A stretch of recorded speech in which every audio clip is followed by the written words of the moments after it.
La question qui est posée, c'est celle de la reprise du dialogue. Et si le nom de Lionel Jospin est mentionné, c'est parce qu'il incarne, à travers la tradition qui a été celle du rôle des premiers ministres dans la question du rapport entre l'État et la Nouvelle-Calédonie, le sens du dialogue, le sens du compromis. Et d'autres anciens premiers ministres se sont également exprimés récemment pour appeler à cette mission de dialogue et à ce qu'elle soit de nouveau mise en place pour renouer des liens que l'attitude du ministre de l'Intérieur a brisés, maltraités. Et on voit bien aujourd'hui comment la gestion par le seul ministre de l'Intérieur est venue mettre en quelque sorte de l'huile sur le feu, là où l'habitude d'une approche par le Premier ministre depuis les accords qui ont été signés par le passé permettait au contraire d'avoir vraiment une approche qui rassemble tout le monde. C'est la question du dialogue et c'est la question de la confiance. Nous voulons proposer une issue pour l'apaisement, ce que le gouvernement aurait dû faire, ce à quoi il se refuse, mais nous avons, nous, parlementaires,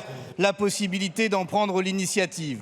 Cette mission de dialogue, nous proposons que cette Assemblée la vote pour qu'elle existe, pour que l'Assemblée nationale, consciente de la nécessité de l'unité et de la concorde, fasse le devoir qui est attendu d'elle, c'est-à-dire créer les conditions que toutes les parties concernées se retrouvent, que le dialogue s'engage. Des premiers ministres y ont appelé, je pense à Jean-Marc Ayrault, je pense à Édouard Philippe, qui ne sont pas des insoumis, qui peut-être, monsieur le ministre, vous allez juger que ce sont des agents de la bordélisation. Nous croyons au contraire qu'en la matière, la parole des anciens premiers ministres est sage et qu'il faut l'écouter.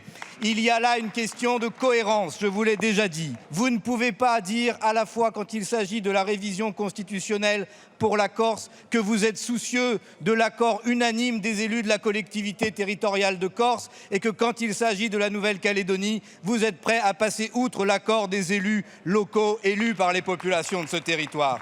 Faites au moins l'effort de la cohérence. Si vous voulez vraiment l'apaisement, le dialogue et la sérénité, il ne faut pas voter ce texte. Et si vous voulez faire preuve de cohérence, il faut voter cet amendement pour créer cette mission de dialogue, pour qu'enfin la concorde puisse régner de nouveau en Calédonie.